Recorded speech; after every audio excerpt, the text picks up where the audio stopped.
السلام علیکم ناظرین، آپ یوٹیوب چینل شاکر محمود اوان دیکھ رہے ہیں۔ سپریم جوڈیشل کمیشن کا اجلاس ہو چکا ہے۔ جسٹس امین الدین خان جو ہیں وہ سربراہ بن چکے ہیں، اور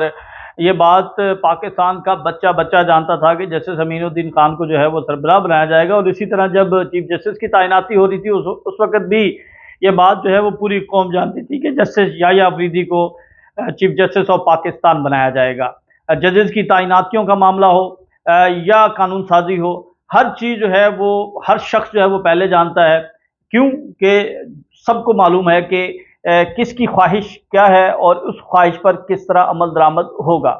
ہم نے دیکھا سپریم کورٹ کے اندر جب چیف جسٹس قاضی فائز عیسیٰ تھے تو پوری قوم جانتی تھی کہ قاضی فائز عیسیٰ پاکستان تحریک انصاف کے ساتھ کیا کریں گے، عمران خان کے ساتھ کیا کریں گے، اور جو لوگ اغوا ہو رہے تھے، جنہیں جبری گمشدہ کیا جا رہا تھا، ان کے بارے میں ان کی کیا سوچ ہے، کیا احکامات جاری کریں گے، جسٹس عامر فاروق کیا فیصلہ دیں گے، یہ ساری چیزیں جو ہیں وہ پوری قوم جانتی تھی۔ آپ اگر قانون کی عملداری کی بات کریں، رول آف لا کی بات کریں، تو جس طرح 90 دنوں کے اندر الیکشن کروانے کا حکم دیا گیا سپریم کورٹ آف پاکستان کی جانب سے، تو اس وقت جو ہے ریاست نہیں چاہتی تھی، مقتدر حلقے نہیں چاہتے تھے کہ وہ الیکشن ہوں، تو الیکشن نہیں ہوئے۔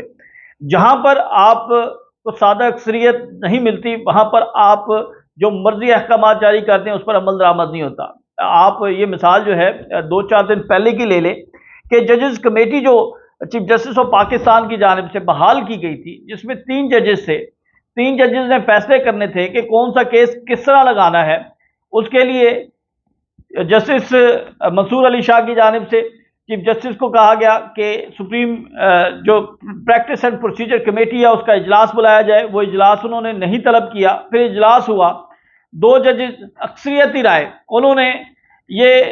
فیصلہ کیا کہ جو 26ویں آئینی ترمیم کی درخواستیں ہیں ان کو فکس کیا جائے، ان پر فل کورٹ بنایا جائے، اور انہوں نے اپنی ریکمنڈیشن جو ہے وہ رجسٹرار کو بھیج دی، اور رجسٹرار نے پھر اس کے اوپر عمل درآمد نہیں کیا۔ اب یہاں پر اکثریت بھی تھی، یہاں پر یہ قانون بھی ہے، تو اس پر عمل درآمد کیوں نہیں ہوا؟ کیونکہ ریاست نہیں چاہتی، کیونکہ مقتدر حلقے نہیں چاہتے۔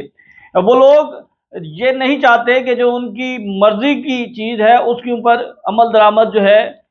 وہ ہو، یعنی اگر ان کی مرضی کے خلاف ہے تو اس کے اوپر عمل درآمد نہیں ہوگا۔ تو آج جو کمیشن کا اجلاس تھا، اس اجلاس کے اندر جو فیصلے ہوئے ہیں یہ آپ کے سامنے ہے، یعنی حیران کن طور پر آپ کے سپریم کورٹ کے تمام ججز بشمول چیف جسٹس کے جو عدم اعتماد کر رہے ہیں اپنے ایک ساتھی جج پر کہ یہ فٹ نہیں ہے آئینی کیسز سننے کے لیے، لیکن کیونکہ حکومت جو ہے اس نے کمال عیاری کے ساتھ، کمال چلاکی کے ساتھ پہلے سے ہی جو قانون بنایا اس میں اپنی اکثریت رکھی ہے۔ وہ آپ ججز کی تعیناتی کا معاملہ دیکھ لیں، وہ آپ چیف جسٹس کی تعیناتی کا معاملہ دیکھ لیں، یا وہ آپ جوڈیشل کمیشن کا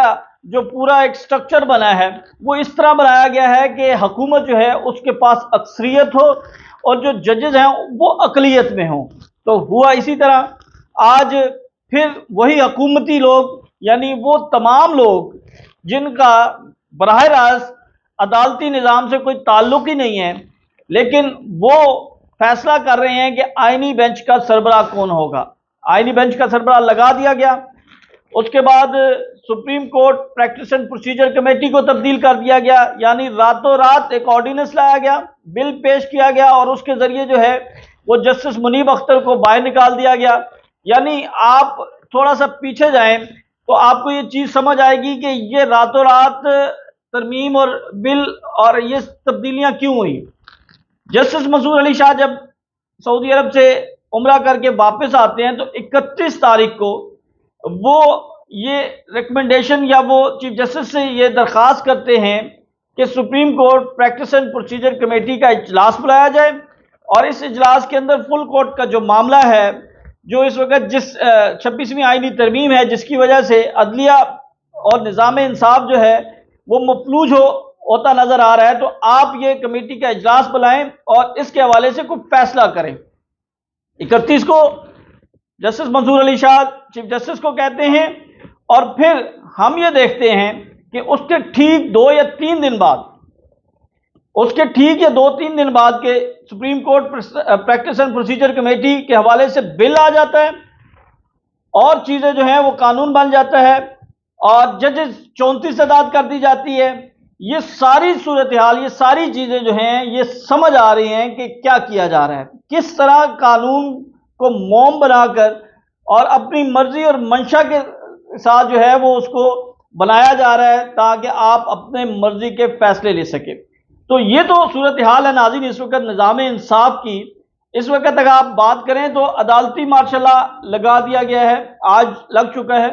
سول مارشاء اللہ پہلے ہی موجود ہے. قانون اور انصاف کے حوالے سے بات کریں تو جو جبری گمشدگیاں ہو رہی ہیں، جو انسانی حقوق کی پامالیاں ہو رہی ہیں، اور جس طرح ایک پولیٹیکل پارٹی کو کارنر کیا گیا ہے، ایک لیڈر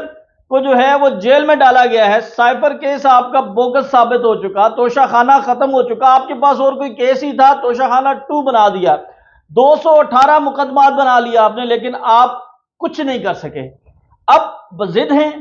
اب بزور طاقت سب جو ہیں وہ اکٹھے ہو چکے ہیں اور وہ کہتے ہیں کہ ہم کسی صورت جو ہے وہ عمران خان یا پاکستان تحریک انصاف یا وہ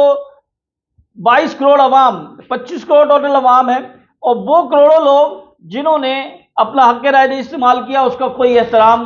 نہیں کیا جا رہا. اب کہا یہ جا رہا ہے کہ یہ سسٹم 10 سال تک چلے گا. 10 سال تک جو ہے وہ آپ بھول جائیں کہ قانون کی کوئی بالادستی ہوگی، کسی انسانی حقوق کی بات ہوگی. 3 ماہ کے لیے آپ کو اندر کر دیا جائے گا، کوئی پوچھنے والا نہیں ہوگا.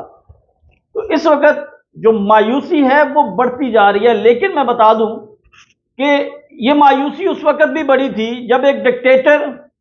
مشرف تھا اور اس نے عدلیہ کو کنٹرول کرنے کے لیے ایک متبادل نظام لے کر آیا تھا. اس نے پی سی او ججز لگائے تھے اور اس کے بعد پھر ہم نے یہ دیکھا تھا کہ کس طرح نظام پوری تبدیل ہوا. تو جو یہ سب اقدامات کر رہے ہیں وہ یہ شاید سمجھتے ہیں کہ وہ بالکل اتنے طاقتور ہیں کہ کوئی چیز جو ہے وہ ان کو ہٹا نہیں سکتی. تو ایک ریئیکشن جو ہے، ایک لاوا جو ہے عوام کے اندر بن رہا ہے، اور جس طرح ڈیلیور نہیں کر رہے تو اس کے بعد جو عوامی ریئیکشن ہوگا وہ بڑا خطرناک ہو سکتا ہے. ناظرین یہ تو آج جوڈیشل کمیشن کے اجلاس کے حوالے سے ہے. اب آنے والے چند دنوں میں آپ یہ دیکھیے گا، ایک تو 2 ماہ کے لیے جو تعیناتی کی گئی ہے وہ اس لیے کی گئی ہے کہ اس میں بھی وہی چیز ہے کہ اکثریت اپنے پاس رکھ لی ہے، اپنے حامی ججز، یعنی سب بچہ جانتا ہے کہ کون کیا کر رہا ہے. اور 2 ماہ کے بعد یہ کیا کیا جائے گا کہ جو 34 کی تعداد کرنی ہے، ان 34 ججز یعنی اپنے من پسند مزید ججز جو ہیں وہ سپریم کورٹ میں لائے جائیں گے، اور اس کے بعد پھر دوبارہ جو ہے وہ یہ بینچ جو آئینی بینچ ہے، کمیٹی ہے، اس کو دوبارہ تبدیل کیا جائے گا اور اس کے اندر جو ہے وہ نئے ججز شامل کیے جائیں گے. یعنی من پسند ابھی دیکھیں گے نا کہ کون جج جو ہے وہ اختلاف کر سکتا ہے تو اس کو بھی پھر سائڈ پہ کر دیں گے. اور پھر پریکٹس اینڈ پروسیجر کمیٹی، مجھے یہ بتائیں کہ اس کمیٹی کے اندر ویسے تو یہ سارا نظام جو ہے وہ تو ان کی جو اہمیت ہے وہ ختم ہو چکی ہے. جو supreme court chief justice of Pakistan جیسے یحییٰ افریدی والے کو ایریا ہے نا، ایک آئینی بینچ ہے، ایک یحییٰ افریدی صاحب ہیں، تو ان کی تو اہمیت ختم ہوئی، لیکن اس کے اندر بھی اپنا آئینی بینچ کے سربراہ کو لگا دیا. ان کا کیا کام ہے بھائی؟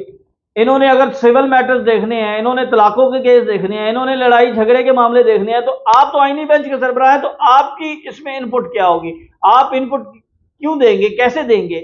جب آپ کا ایک بینچ علیحدہ بن چکا ہے، ساری چیزیں ہو چکی ہیں؟ لیکن کیونکہ ہر جگہ پر جو ہے وہ اپنی برتری رکھنی ہے، اور اس کے لیے جو ہے وہ قانون ایک چٹکی کی مار ہے، فوری ایکٹ میں فوری ترمیم بل پیش کیا اور سارا کچھ تبدیل کر دیا. تو یہ ناظرین اس کا صورتحال ہے. آج کے ولاگ میں ہم نے آپ کو جوڈیشل کمیشن کے حوالے سے بتایا، اور کل ہم آپ کو اس سے مزید کہ آنے والے دنوں میں کیا کیا تبدیلی ہونے جا رہی ہیں وہ بھی بتائیں گے. تب تک کے لیے اجازت دیں. اللہ حافظ.